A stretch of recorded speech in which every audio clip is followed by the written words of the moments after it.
श्रोते हो, पहिल्या भागात आपण वैशाली पंडित यांच्या शैक्षणिक कार्याविषयी जाणून घेतलं. या भागात त्यांच्या साहित्य प्रवासाचा, साहित्यिक उपक्रमांचा, विविध माध्यमातील लेखनाचा आणि आजच्या पिढीसाठीच्या संदेशाचा वेध घेणार आहोत. वैशालीताई, तुमचं पुन्हा एकदा स्वागत आहे. आपल्या लेखनाचा आवाका खूप व्यापक आहे आणि विविध साहित्य प्रकारांमध्ये आपण समर्थपणे लेखन केलं आहे. तर कथा, ललित लेख, चरित्र कादंबरी आणि संत चरित्रात्मक कादंबरी अशा विविध साहित्य प्रकारांमध्ये लेखन करताना आपला लेखनाचा दृष्टिकोन काय होता वैशालीताई? आता मग सांगू का की प्रत्येक लेखनाचा बाज वेगळा आहे. म्हणजे ललित लेखन असेल तर तिथे मनमोकळं असे आपले अनुभव सांगणं, म्हणजे आपण बोलतो एकमेकांशी त्यामधनं, आणि तो मला जास्त आवडतो. मला असं वाटतं की त्याच्यामध्ये मला खूप अभिव्यक्त व्हायला वाव आहे. त्यामुळे ललित लेखन हे मला जास्त आवडतं. त्यानंतर कथा ही थकवणारी आहे. म्हणजे एखादा प्रसंग दिसला आणि तो जसाच्या तसा लिहिला म्हणजे कथा नाही. आणि कथांच्या बाबतीमध्ये मला खूप चांगले मार्गदर्शक गुरु लेखक मिळालेले आहेत. म्हणजे आनंद यादव होते, विजया राजाध्यक्ष होत्या आणि अनिल अवचटांसारखे लेखक होते. तर ह्या सगळ्यांचं मला इतकं छान मार्गदर्शन मिळालंय. आणि सगळ्यात जवळचं म्हणजे सुहास शिरवळकर. सुहास शिरवळकरांनी तर अगदी ते काही काळासाठी आमच्या घरी सुद्धा आलेले होते आणि आमच्या घरी कार्यक्रम आम्ही घेतला तेव्हा पहिली कथा जी माझी होती आगीन झाड, ही सुहास शिरवळकरांच्या मार्गदर्शनाखाली मी लिहिलेली होती. म्हणजे त्यांनी सांगून नव्हे, पण त्यांनी जे मला मार्गदर्शक तत्व सांगितली होती त्याच्याप्रमाणे. नंतर मग अंतर्नाद मध्ये ती आली आणि तिथून कथेच्या प्रवासाला सुरुवात झाली होती. पण दृष्टिकोन म्हणशील तर कथा लिहिताना स्वतःतलं सगळं जे लेखकत्व आहे ते पणाला लावायला लागतं असा माझा अनुभव आहे. कारण कथा म्हणजे तो एकच प्रसंग नाही, त्या प्रसंगाने निर्माण झालेले अनेक आवर्तनं आपल्या मनामध्ये असतात. त्या आवर्तनांचं कुठेतरी एक स्वरूप येतं. आवर्तनांच्या प्रतिमा उमटतात, त्या प्रतिमांच्या अनुषंगाने पात्र निर्मिती होते आणि मग तो मूळ प्रसंग आणि आपली कथा ह्याच्यामध्ये खूप वेगळेपणा असतो. पण ती कथा थकवणारी असते. आणि नंतर तो जो सृजनाचा थकवा असतो तो सुद्धा म्हणजे गोड असतो. थकवा जरी झाला तरी त्याच्यातनं एक छान वाटतं. जसं आपल्याला डिलिव्हरी झाल्यानंतर बाळ बघितल्यावर कसं छान वाटतं, तसं कथा बघितल्यानंतर आपण लिहिलेली कथा उतरली आहे. पण ह्याच्यासाठी सुद्धा मी वैयक्तिक अनुभव सांगते, हा काय प्रत्येकाने करावा असं नाही. माझी समीक्षक मीच होते. मी जर वाचायला घेतली कथा तर मला काय वाटतं, ह्या कथेत काय हवं होतं अजून, अशा तऱ्हेने मी एक कथा, तरीही नावाची एक कथा होती, म्हणजे तन्नादमध्ये आलेली होती, 18व्या वेळेला लिहिलेली कथा माझ्या मनाला उतरली. त्यामुळे माझ्या मनातला जो समीक्षक आहे तो लाल पेन्सिल घेऊन बसलेला असतो. आणि त्यामुळे मला असं वाटतं की निर्दोषता येणं आपल्या लेखनामध्ये हे माझ्यातल्याच समीक्षकाला पटलं पाहिजे, माझ्यातल्या वाचकाला पटलं पाहिजे. तो समोर लेखकाला ठेवूनच विचारत असतो. लाल पेन्सिल हातात असते. आणि हाच दृष्टिकोन आहे. संत साहित्यावर लिहिताना ते संत होऊन गेलेत, त्यांचा सामाजिक दृष्टिकोन काय होता ह्यावर मी जास्त भर दिला. म्हणजे आध्यात्मिक आणि धार्मिक विषयावर बोलण्या इतकी माझी उंची नाहीये, पण त्यांनी त्यांच्या पातळीवर अध्यात्म आणि समाज यांची सांगड कशी घातली होती हे बघण्याचा माझा दृष्टिकोन होता. म्हणून ही मालवण जवळचे आमचे वायंगणी गावातले जे संत विठ्ठल प्रभू हे त्यांच्या जीवनावर कल्याण कटोरा आहे.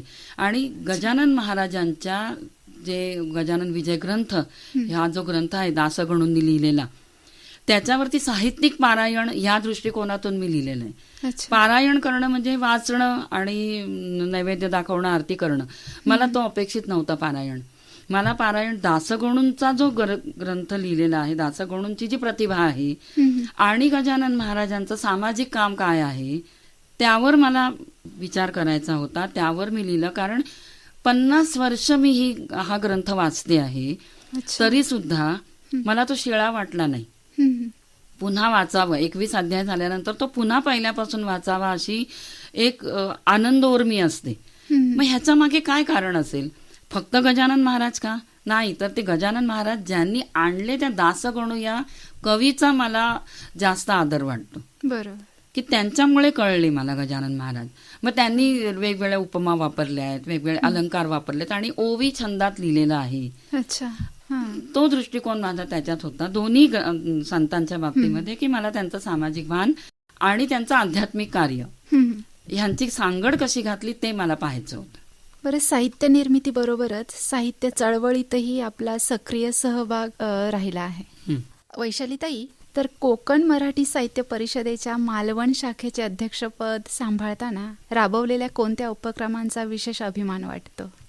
कोकण मराठी साहित्य परिषदेने तर खूप दिलेलं आहे, कारण मधु मंगेश कर्णिक यांना तर आम्ही आमचा साहित्यातला वडीलधारा, आमचा माहेर मानतो, कोमसापाला. आणि त्यावेळेला जेव्हा नवीन चळवळ सुरू झाली तेव्हा मालवणचे काही वर्ष मी अध्यक्ष होते, काही वर्ष सेक्रेटरी होते आणि माझे पती खजिनदार होते. आणि आम्ही वेगवेगळे उपक्रम घेतलेले होते. त्याच्यामधला आठवणारा आणि अभिमान असणारा काव्य मंजुषा हा कार्यक्रम आम्ही मुलांसाठी घेतलेला होता. म्हणजे विद्यार्थी केंद्रित उपक्रमाबरोबर कोमसापाचा सुद्धा आम्हाला जे व्यासपीठ मिळत गेलं ते करायला. काव्य मंजुषामध्ये आम्ही मालवण तालुक्यामधले विद्यार्थी बोलावले होते शाळांमधले आणि 1ली ते 10वीच्या कविता निवडलेल्या होत्या.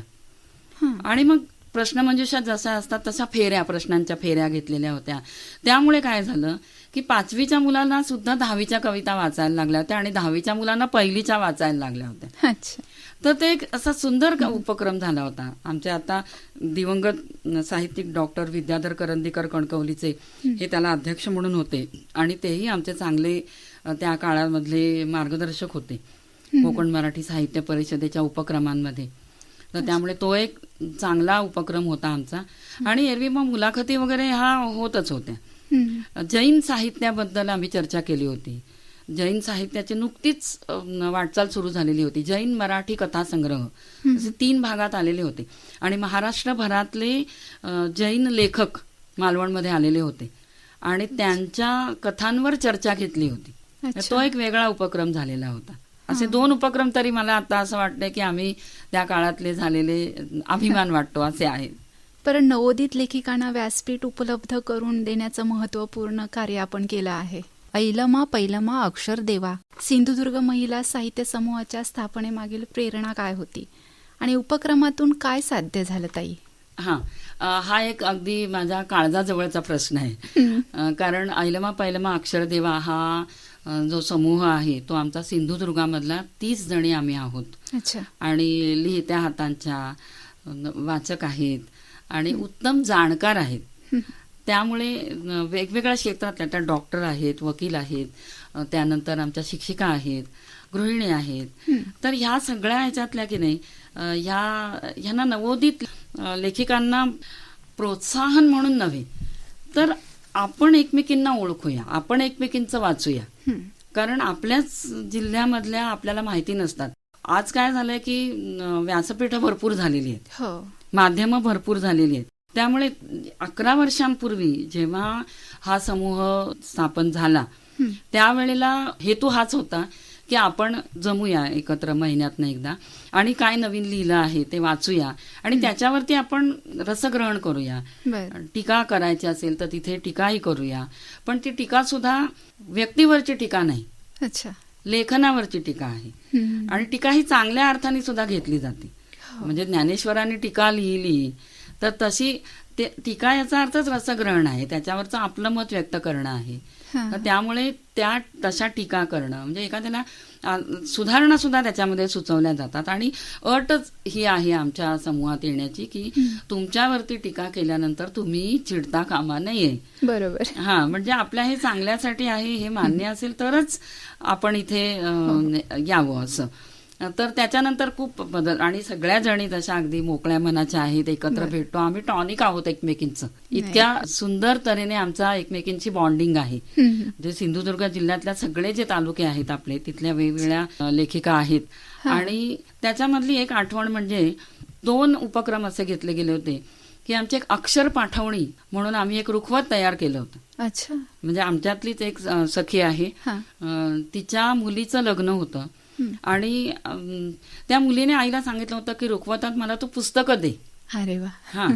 मग ते तिने मला सांगितलं. तर म्हटलं आपण काय करूया, आपण आपल्या ग्रुपवरच्या सगळ्यांनाच लिहायला सांगूया तिला काहीतरी. मग त्याला थीम घेतली आम्ही. थीम अशी घेतली होती की लग्नानंतर येणारी नाती. नाती बदलतात की नाही लग्नानंतर, कितीतरी नवीन नाती निर्माण होतात.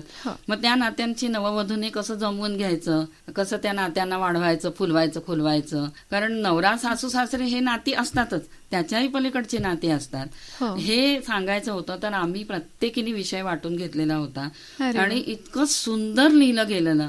मग असं त्याचं प्रदर्शन मांडलं तिच्या लग्नाच्या हॉलमध्ये. आदल्या दिवशी त्याचं प्रदर्शन, भित्तीपत्रिका तयार केल्या होत्या. अक्षर पाठवणी असंच त्याचं नाव होतं. आणि त्या रुखवतामध्ये म्हणजे तिच्या सासरचे लोक सुद्धा इतके प्रभावित झाले होते की त्यांनी सांगितलं, अरे असं मुलांसाठी सुद्धा लिहा म्हणे तुम्ही, फक्त तुम्ही नवरीसाठी लिहिलंय तर नवऱ्या मुलासाठी सुद्धा असं तयार करा. पण तो एक चांगला उपक्रम आमचा झाला होता. आमच्यातल्या प्रत्येकीने सहभाग घेतला होता आणि उत्कृष्ट लिहिलेलं होतं की अजूनही तिला तिचा उपयोग होता असं तिने सांगितलंय. आणि त्याचा असं छान अल्बम तयार करून तिला आम्ही भेट म्हणून दिला होता. रुखवतातच ठेवलं होतं ते. खरंच खूपच सुंदर. आणि दुसरा होता तो आमच्या माझं पुस्तक 5 दशक 9 सुट्टे याचा प्रकाशन लोकार्पण सोहळा होता. तो सोहळा आम्ही दिशा शेख या तृतीयपंथी व्यक्तीच्या हातून केला होता. वैशालीताई, मला सांगा, दिशा शेख त्यांच्या हस्ते पुस्तकाचं प्रकाशन करण्याचं का तुम्हाला सुचलं? त्याच्या मागे सुद्धा एक छान आठवण आहे. दिशा शेख ही कवयित्री आहे. ती अतिशय प्रगल्भ अशी कवयित्री आहे. हो. आणि खूप अभ्यास केलाय तिने, सगळ्या धर्मांचा अभ्यास केलाय आणि त्याच्यातून ती स्वतःला सिद्ध करत असते. तिचं एक एक वाक्य ऐकण्यासारखं असतं. आणि ही ओळख मला, मी मिळून साऱ्या जणी या विद्याताई बाळांचं जे मासिक आहे त्याची मी प्रतिनिधी आहे आणि त्याच्यातून मला तिची ओळख झाली. त्या मासिकामध्ये लेख आला होता तिच्याबद्दल आणि मला असं वाटलं की अरे हिच्या, आणि तिच्या कविता वाचनात आल्या. म्हणजे तिच्या समाज माध्यमांवरती सुद्धा तिच्या कविता आहेत. आणि मग असं वाटलं की आपण हिला बोलावूया का. आता हा तसं म्हणशील तर एक नवीन विचार होता आणि थोडा वेगळा, म्हणजे सगळ्यांनाच तो रुचणारा नव्हता. कारण प्रत्येक ठिकाणी खूप मोठ्या मोठ्या व्यक्तींना तिथे बोलवलं जातं. पण आमच्या ऐलमा पैलमा अक्षर देवा ह्या समूहाने मात्र स्वागत केलं होतं या कल्पनेचं. आणि कणकवलीमध्ये हा कार्यक्रम झाला. पहिल्यांदा दिशा शेख सिंधुदुर्गामध्ये आली. आणि आता त्याच्या मागचं सुद्धा कारण सांगते की जेव्हा म्हणजे विद्याताई बाळांनी ओळख करून दिली, त्याच्यातनं दिशा शेख आम्हाला कळली, तिच्या वेगवेगळ्या भाषणातनं कळली वगैरे सगळं झालं. पण माझ्या मनामध्ये या समूहाबद्दल किती तिरस्कार होता ही आठवण मला आली जेव्हा मी माझ्या पहिल्या बाळणपणासाठी माहेरी गेले होते मुंबईला. तर तिथे असे समूह हिंडतात आणि ज्या प्रेग्नंट स्त्रिया आहेत, गर्भवती आहेत, त्यांच्या मागावर असतात त्या. आताचं मला माहिती नाही, मी हे सांगते 50 वर्षांपूर्वीची गोष्ट. माझा मुलगा आता 50 वर्षांचा आहे, मोठा मुलगा. तर त्यावेळेला तिथे गेल्यानंतर मी बाहेर पडले ना की माझ्या मागनं 2-3 यायचे असे. आणि त्यांच्या त्या टाळ्या, त्यांचा तो घोगरा आवाज आणि त्यांचं ते असं बिंदास बोलणं, तर मला भीती वाटायची त्यांची. तर मी आईला सांगायची. तर आई म्हणायची, अगं त्या काय, त्या शोधत, मला त्यांनी विचारलं कधी आहे तिची डिलिव्हरीची तारीख वगैरे. तर मी म्हटलं कशाला. तर नाही म्हणे, त्या येतात, नाचगाणी करतात आणि जातात, त्यांना काहीतरी द्यावं लागतं, पैसे वगैरे. आणि झालं, माझी डिलिव्हरी झाली, घरी आले बाळाला घेऊन. आणि 3ऱ्या का 4थ्या दिवशी ह्या आल्या. हे जवळजवळ 10-12 जणांचं टोळकं होतं. आणि मुंबईला आमच्या समोर अंगण होतं, चाळीच्या समोर. तिथे येऊन ते वाजवायला वगैरे लागल्या. म्हणजे मला धडधडायलाच लागलं. त्यातली मग एक जण आली आणि पाळण्यातनं तिने उचललं बाळाला आणि घेऊन गेली बाहेर. आणि अशी हिच्याकडनं तिच्याकडे, तिच्याकडे हिच्याकडे असं त्या बाळाला हे करत होत्या. माझा जीव इथे कासावीस व्हायला लागला की कोण आपल्या बाळाला नेत आहे, तसं मला भीती वाटायला लागली. आणि मी म्हटलं हा तरी जोरात रडेल की नाही यांच्या हातात. तो मस्त हसत होता, काही नव्हतं अजिबात. त्याने काही म्हणजे त्याला काही प्रतिक्रिया नाही, म्हणजे तो असा नॉर्मल होता. पण मलाच, मी रडून रडून आतमध्ये लाल झाले होते. आई तू त्यांना, त्या बाळाला घेऊन ये माझ्या, नको त्याला, त्यांच्याकडे देऊ नको. आणि त्या गाणीबिणी म्हणत होत्या काय, त्या जोर जोरात घोगऱ्या आवाजात त्यांच्या म्हणत त्या वाजवत होत्या. अगदी आनंदोत्सव म्हणजे आशीर्वाद देत होत्या त्याच्या दृष्टीने. त्याला 40 वर्षानंतर जेव्हा मिळून साऱ्या जणीमध्ये दिशा शेख बद्दल मी वाचलं, तेव्हा एक भयानक आयुष्य त्यांच्या वाट्याला आलेलं असतं. तर हे वाचल्यानंतर असं वाटलं की माझ्याकडून अन्याय झाला तिच्यावरती, म्हणजे त्या समूहावरती. मग आमच्या अक्षरदेवा समूहाने काय केलं होतं, वेगळ्या पद्धतीने प्रकाशन केलं होतं. ते असं की त्या पुस्तकाला आम्ही असं जबलं टोपडं घातलं होतं, दुपट्यात गुंडाळलं होतं आणि एका पाळण्यात ठेवलं होतं आणि दिशाला सांगितलं, दिशा आता उचल हे माझं बाळ, अरे वा, आता नाही मला राग येणार. आणि त्याच्या मग ती पार्श्वभूमी तिला आधी सांगितली होती मी. तर ती म्हणाली मला खरंच आवडेल ही जी. आणि मग त्या समूहाच्या मी जवळ गेले, मला जाणून घ्यावंसं वाटायला लागलं. आणि एवढंच नव्हे तर आमचा आईलामा पहिलामा अक्षरदेवा पूर्ण समूह हा दिशा शेखशी जोडला गेला. म्हणजे हा एक मोठी त्याच्यामधनं निष्पत्ती झालेली आहे की त्या समूहाकडे बघण्याची दृष्टी निवळली, बरोबर, सहानुभूतीची झाली. जसं स्त्री आणि पुरुष असं सांगताना आपण म्हणतो, अरे मला सांगायला, मी स्त्री आहे म्हणून सांगायला आहे, त्यांनी काय सांगायचं. ती जी सहभावना आहे त्यांच्या बाबतीतली, ती भावना त्यांच्याशी येताना आपल्या मैत्रीत आड येता कामा नये. म्हणजे हात पुढे करायचा, म्हणजे आम्ही हात पुढे करणारे कोण, बरोबर, समाजाकडून त्यांना सामावून घेणारे आम्ही कोण, ते आमच्या समाजाचाच भाग आहेत. त्यांना आम्ही सामावून नाही घ्यायचं, आम्ही त्यांना फक्त हात पुढे करायचा आहे त्यांच्यासाठी. हे बघ, त्याच्यामध्ये सुद्धा बरेच जण सांगतील की नाही त्यांच्यात दुर्गुण आहेत. कोणात नाहीयेत, सगळ्यांमध्ये. आपल्याकडे नाहीयेत दुर्गुण कोणामध्ये, त्यांच्यातच आहेत. फक्त दुसरे काही प्रश्न त्यांना विचारले गेले होते की त्या असं विभत्स टाळ्या वाजवतात, त्यांचा प्रोफेशनचा भाग आहे, त्यांना कोण देणार आहे आता दुसरा प्रोफेशन, कोण देणार आहे त्यांना. त्यांच्यातल्या काही जणी आता राजकारणात उतरल्या आहेत, त्यांच्यातल्या काही जणी आता पीएचडी करतायत. ग्रेसच्या कवितांवरती पीएचडी करते एक जण. म्हणजे हळूहळू त्यांना शिक्षणाची दारच नव्हती उघडलेली ना. आपण त्यांच्यासाठी काय करतो हे महत्वाचं आहे. मुळात ते आपल्यामध्ये मिसळणं महत्वाचं आहे. आणि म्हणून मला, आणि दिशा शेख आजही माझ्याशी जोडली गेलेली आहे, आमचे फोन होतात, त्यामुळे ही एक चांगली निष्पत्ती आहे असं मला वाटतं. आईलमा पैलमा अक्षरदेवा. तर आईलमा पैलमा याचा अर्थच असा आहे की पहिलं नमन अक्षरदेवाला आहे ना. तर जर श्रद्धेने आम्ही अक्षरदेवाला नमन करतो आहे, तर तिथे नुसतं लिहिणं म्हणजे साहित्यिक नव्हे.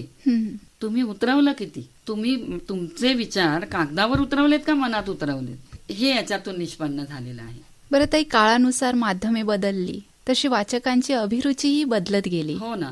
तर आकाशवाणी, वृत्तपत्रे, मासिके आणि सोशल मीडियावर लेखन करताना वाचकांच्या अभिरुचीमध्ये कोणते बदल जाणवले तुम्हाला? खूप बदल जाणवले.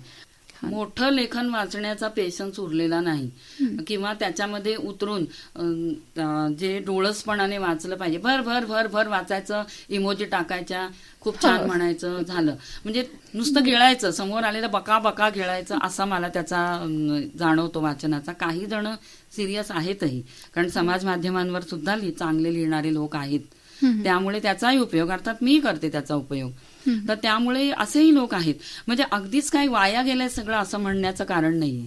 मी आशावादी आहे की माध्यमं बदलली ना तरी सुद्धा ज्याला साहित्याची आवड आहे तो कधीही साहित्यापासून लांब जाणार नाही. बरोबर. तो माध्यम कुठलंही बदलू दे.